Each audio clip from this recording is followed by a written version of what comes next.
تسمينة أحمد شيخ عضو مجلس العموم سؤال هذا رئيسة الوزراء. والآن نرحب بضيفتنا تسمينة أحمد شيخ عضو الحزب القومي الاسكتلندي. Welcome Tasmina Ahmed Sheikh, member of Scottish Nationalist Party for South Perthshire. Yes, so Scottish National Party and Scottish National Party and Ochil and South Pethsire. Ochil and South Pethsire. قدمتها بالعربي. And also the shadow leader of the House. That's correct. That's right. And for trade and industry. Spokesperson for international trade, yes. International trade. خلفيات هوا زعيمة الحزب القومي بالاستقلال طبعا هي هتكون موضوع لقائنا. Nicola Sturgeon and the really timely Scottish independence. Is actually the First Minister playing a dangerous game here? I mean, if we look at the figure, yes, Scotland majority for staying in the European Union, 400,000 of Scots who actually voted to stay in also wanted to stay with the United Kingdom. So the figures are confused. Just translate in Arabic. 400,000 من الاسكتلنديين اللي صوتوا بالبقاء في الاتحاد الأوروبي لا يريدون الاستقلال عن المملكة المتحدة، فالأرقام مختلفة. Is it a gamble? First of all, the First Minister of Scotland, Nicola Sturgeon, doesn't play games, dangerous or otherwise. You'll be aware that how Scotland voted in the European referendum, 62% to say in the EU. What Nicola Sturgeon is doing by announcing that she's going to ask the Prime Minister for a Section 30 order is simply implementing a manifesto commitment. Now, I know implementing manifesto commitments are a difficulty for the Conservative Party. Which was your question. Indeed, however, which was my question indeed. However, it's very clear that Nicola Sturgeon was elected with the highest vote ever in Scottish parliamentary history. And our manifesto specifically stated if we were to be in the position in which we currently find ourselves, then there should be a referendum on Scottish independence. And in terms of the timing of that referendum, the First Minister of Scotland wants to offer the people of Scotland a clear choice. And that's why the timing is autumn next year or spring of the following year, because in line with the EU Commission's own timetable, after the UK triggers Article 50 to leave the EU, we should be in a position of knowing what the UK's position is going to be negotiated and also what the Scottish perspective is going to be for independence. So they should be given a real choice, the people of Scotland. في مقابلة امبارح في الشانل 4 نيكولا ستيرجن ما قالتش ايه اللي ممكن تريزا ماي تقدمه عشان تغير رأيها. Yes, on Wednesday evening, Channel 4 interviewed Nicola Sturgeon repeatedly. She wouldn't say what actually she wants, that she would actually stop this process, i.e. not to wait until after the negotiation ends. What actually she wants from Theresa May. Can actually the Scottish Nationalist Party accept any alteration of the position of Theresa May? Nicola Sturgeon has been very clear. The Scottish Government was the first government across the whole of these islands to put forward a plan called Scotland's Place in Europe. We accept that the UK as a whole voted to come out of the EU, but we also ask in turn that people respect that Scotland voted in considerably higher numbers, 62%, to stay in the EU, as indeed did Northern Ireland.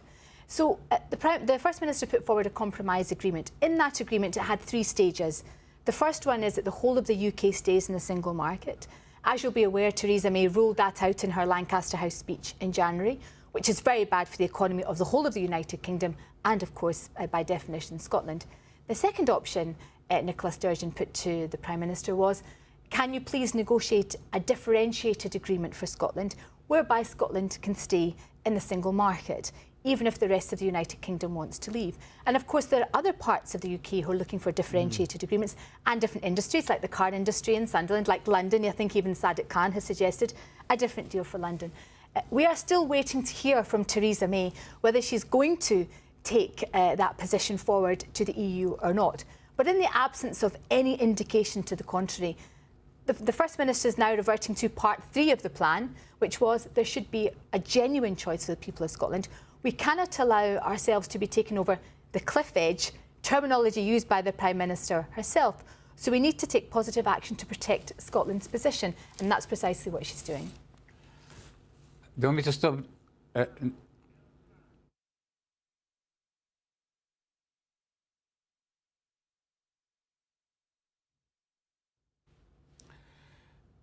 نيكولا ستيرجن لما راحت الاتحاد الأوروبي قالوا لها إن عشان ما تحطش سابقة بالنسبة لإسبانيا بالنسبة للبلاد اللي عايزة تستقل مش حيوافقوا لو استقلت. الإجابة امبارح قالتها رئيسة الوزراء في رئيس الوزراء. كان في تقرير في الاندبندنت بنفس الشكل. When Nicola Sturgeon went to Brussels, actually she was told more or less that an independent Scotland cannot actually be admitted to European Union. They have to accept the euro. They're not going to set a precedent for the Basques and for all the separatist movements throughout Europe. So it's not really realistic. So unless it's actually a political game, which our viewers might think so, isn't it actually better that we all go united as one kingdom? Well, I need to refute a lot of what you've just said, but starting from your last point, isn't it better that we all go forward together? The point is, where are we going together? We really are in a cliff edge situation. We've had contrary positions being given by Boris Johnson, the Foreign Secretary, by the International Trade Secretary Liam Fox and David Davis as to what Brexit actually means. Now, this phraseology, Brexit means absolutely nothing. Boris Johnson thinks it's fine if we're out of the single market and out of a customs union, we'll survive in WTO rules. Liam Fox seems to have a contrary position to that. And David Davis, in his select committee representations yesterday, was unable to tell us anything about what Brexit might mean. Yes, he admitted we have no plan. David Davis قال ما عندناش خطة. But bearing all of that in mind, so that's one choice, effectively, that you're saying that Scotland should just stick with the UK and do that. I would say to you that Scotland, in a democratic election, voted for a government, SNP government, with a manifesto that said, if we are to be in this position, they should be offered an alternative. So the First Minister of Scotland has an ironclad mandate to have this referendum. And in the interest of democracy, that absolutely should happen. Your second point in relation to discussions in Brussels, I don't accept any of the comments that you've made about what people have said. I have made many trips to the European Union, as have my colleagues in the party, as has the Scottish Government. And we've been met with warmth and understanding and an appreciation, which is really important, an appreciation that we tried, and it was a compromise, because Scotland, the SNP's views, we want to stay within the EU. The compromise position was we would accept staying in the single market if that was negotiated for us, not the EU, but the single market, if the Prime Minister would negotiate this differentiated position, which she hasn't done. So that's why we are where we are. In relation to the euro, this is a fallacy that you have to adopt the euro if you want to be a member of the European Union. You have to be part of the European exchange rate mechanism for 2 years if you wanted to adopt the euro, and we're not in that position. What people need to remember is that Scotland was an independent country once. It joined the United Kingdom as a union of nations. We were promised this would be an equal partnership. Actions have demonstrated that we are anything but an equal partnership, and we have an opportunity now as an ancient European nation to remain in the EU. We adopt all laws of the European Union. In fact, they're enshrined in the ministerial code in the Scottish Government. You know, we already comply with acquis communautaire. We are doing everything we should be doing. So this idea of there being any queue or any issue, I simply don't accept. And fundamentally, perhaps the most important point is this. If you look at the EU as a bloc, what it stands for, peace, working together as a community of nations for the betterment of the whole of the EU, they are seeking to expand, not to contract. They're seeking to promote human rights. They're seeking to promote cooperation. They don't want people to leave the European Union. And Scotland's saying, neither do we. We want to stay.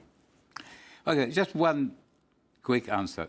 هل لو كان لأن الخطورة أنها لو خسرت الاستفتاء حيديها الحزب القومي الاسكتلندي، هل لو كان سياسي مخضرم زي أليكس سامون كان خاطر بالمعارضة في الوقت ده، the danger is we're giving the numbers that I mentioned, who wants to stay but leave the EU, who wants to stay with the EU but leave the UK. The danger, if actually Nicola Sturgeon lost the second referendum, that's actually the end of her career and could be the end of the SNP. Would a widely experienced politicians like Alex Salmond, would he actually have gone now on the timing with this question now? Well, it doesn't really matter what Alex Salmond would have done, because Nicola Sturgeon is the First Minister and she's made the decision, of which Alex Salmond backs up entirely. And of course, you'll be aware that as early on as last year, he suggested that we would be looking at an autumn referendum in 2018 if there wasn't a differentiated position or an agreement for Scotland or if Scotland wasn't respected. In terms of the polls of which you speak, Social Attitudes survey came out yesterday, which demonstrates that there is more support for Scottish independence than there has ever been before. The last 4 polls have shown increased support for Scottish independence, one at 46, 47, 48, 49 and even 50% over the weekend. I think the important point to note is this, that when Alex Salmond called the independence referendum in 2012, he was starting from a position of support for independence at 28%. Nicola Sturgeon, even if you take the lowest poll of the 4 I mentioned, is starting from a position of 46%, and we haven't even started to campaign yet. So I think Nicola Sturgeon can be fairly confident that her campaign will take us over the line and take Scotland to the place where we want to be as an independent nation. Different subject after the break. والآن نذهب إلى استراحة قصيرة.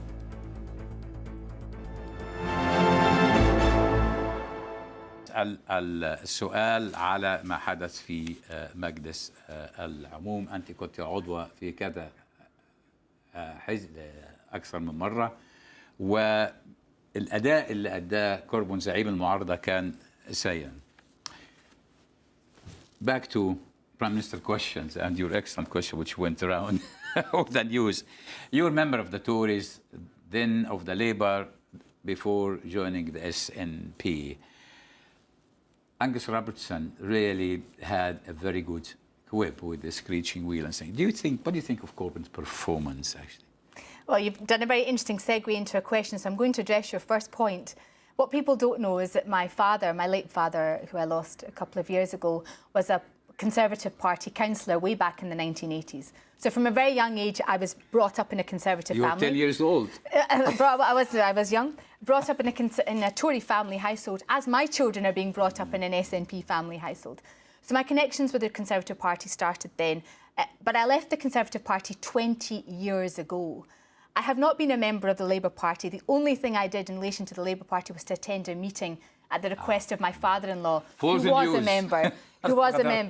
a member of the Labour Party, and at his request I attended a meeting, and that was before I stood for election as a Conservative, and I was just a newly married living in an extended family household. So that's that, and that's all in the past. I think 20 years is a very long time to have changed your political allegiance, and since then I've supported independence as the best way forward for Scotland. And indeed, in the political times we find ourselves, we have people who are Remainers who've now found a new life as Brexiters. So you can see everybody changes position.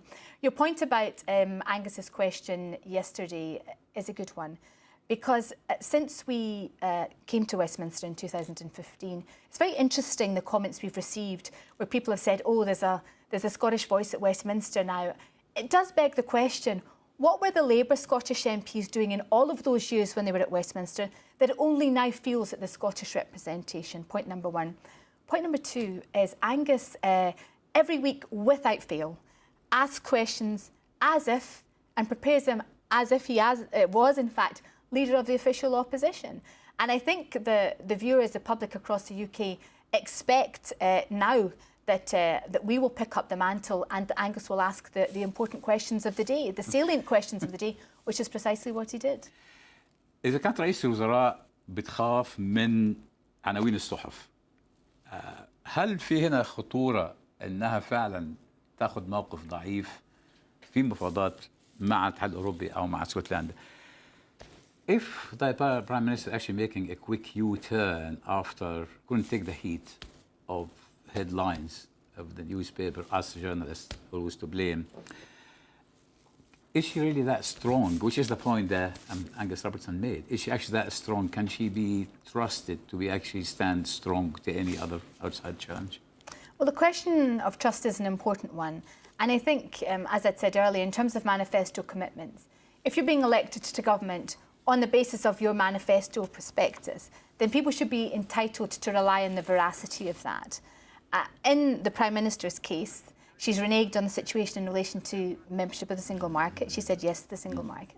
That was a Conservative Party manifesto. And secondly, in relation to the national insurance contributions, I think that Philip Hammond should have come clean last week and said this is a U-turn. Instead, they tried to suggest that that's not what they really meant by the manifesto pledge. Where do you stand? أنا حسألها على الضرائب. Where do you actually stand yourself and SNP on the national insurance contribution and on the self-employed? Because that's quite a sore point. That we're not talking about the lawyers and we're talking just about the plumber and the taxi driver. So actually, where do you stand, and SNP stand on that? Well, the point Philip Hammond tried to make in defence of his budget, which have now, of course, is unravelling before our eyes, is that he wanted to equalise the situation for employees and self-employed people. However, that's a false premise upon which to work, because self-employed people don't get the benefit of parental leave, maternity leave, paternity leave, sick leave. Time out, sick leave, indeed, all of these things. So therefore, it's not an equal playing field for them. Equally, you will have seen last week when the Chancellor was giving his budget, the women who are campaigning against the rough deal they've got out of the state pension equalisation were campaigning to say, what about us? Where's the equality for us? So the Chancellor is in a difficult position and eventually had to do a spectacular U-turn. بس أنت واقفة فين يعني بالنسبة خاصة بالنسبة للستات السيلف امبلويمنت مناسبة جدا للستات. But actually, where do you stand? Because we support self-employed. We support self-employed because you see, women, specifically for women, especially single mothers who cannot go to work, they can work from home as self-employed. Absolutely. Self-employed employment is hugely important to this country, and particularly, and you make the point well yourself, particularly in relation to women or those with caring responsibilities who have to find a way to earn money that doesn't fit within the sort of the 9-to-5 type hours that you would expect in employment. So self-employment is very important, and we must make sure that they are treated equally as well in the system. The Facebook people on social media were actually dragged before a select committee. الجماعة بتوع وسائل التواصل الاجتماعي استدعوا أمام اللجنة البرلمانية عشان حماية الناس وحماية الأطفال وحماية الصغار زي ما قلنا الأسبوع الماضي. وقدموا اعتذارات يعني غير مناسبة. When the social media people like the Facebook, they were dragged before the select committee headed by Yvette Cooper on Monday, and they were actually giving all kind of excuses, not really. Have you been subjected to trolling yourself? And I get subjected to as a journalist, but yes. Thick skin, you get subjected to that. I've worked with Yvette Cooper on the Reclaim the Internet campaign, and that's because I have been the victim of horrendous social media abuse, abuse that comes to my office via email. People have been charged, have gone through court, have been told not to come within a certain distance of me. It is hugely alarming, particularly for women politicians. I think it happens across the board, and not just to politicians, but to journalists, indeed to young people, to young children at school as well. And it really does need to be tackled because, you know, from my perspective, I'm a woman, I'm a Muslim, and these things attract even more attention. And therefore, how we tackle them as an issue, what I do is I report anything and everything that I think could constitute a crime and expect the police to investigate it, which they do. The issue around Facebook and Twitter is, can they be doing more to block these things off before they get to us, to prevent all of the stress that comes as a result of it? The difficulty and the conundrum, particularly for Twitter, is this. The suggestion is that you should block people if they are making offensive remarks towards you. But if you block them, you then can't see what they're saying and therefore you can't report them. So it becomes a bit of a cyclical argument as to how you deal with it. What I hope is that cross-party, we should be able to continue with our initiatives to say to social media platforms, you need to do more to protect people who are out there, because it is deeply distressing and dangerous. And those threats have now accelerated also to threats to life. And that's a very worrying position for anyone to be in.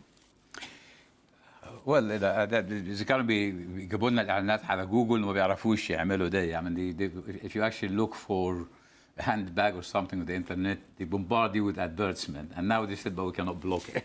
When they do that. ختاما بتحتفل ديم فيرا لين مطربة قوات الحلفاء في الحرب العالمية الثانية بعيد ميلادها المئوي. طبعا الصحف كلها بتحتفل معاها. هذه هنا عيد ميلادها المئوي. Remember ديم فيرا لين is 100 years old. وطبعا الأغنية الشهيرة بتاعتها والميت أجين، يعني حنلتقي مرة أخرى في يوم مشمس عندما كانت النساء بتودع أهل اليردا. Before your time, has your mom told you about Vera Lynn? I do know of Vera Lynn, and congratulations to her on turning the 100. And she looks great on it as well. Actually, my parents spent during the World War II. Which is quite a long story. طبعا ده كل ما عندنا هذا الأسبوع. احنا بنشكر تسمينة أحمد شيخ على هذا اللقاء معنا. Thank you very much, Tasmina. It was very, very informative. And absolutely extend our viewers gratitude that you actually are very busy. هي مشغولة جدا النهارده بالاستقلال وجات معنا. We're very busy and we can thank you very much. Thank you for the invitation. كل ما عندنا ونلتقي الأسبوع الجاي إن شاء الله على Shall I read? وختاما تحتفل دم فيرا لين مطربة قوات الحلفاء في الحرب العالمية الثانية بعيد ميلادها المئوي. الصحف كلها تحتفل معها. لعبت دورا محوريا في رفع الروح المعنوية للقوات في أحلك أيام الحرب العالمية الثانية. We'll be talking about دم فيرا لين. طبعا أشهر أغانيها لمئات الآلاف من الأحبة والزوجات وأن يودعنا الرجال إمدان القتال. سنلتقي مرة أخرى في يوم مشمس. لا أعلم أنت لكن في يوم مشمس. Did your mom tell you about Vera Lynn? I do know of Dame Vera Lynn, and I think it's fantastic. She's reached 100, and she looks absolutely brilliant in the picture too. Yeah, I was about 1 year old, but my mom actually told me.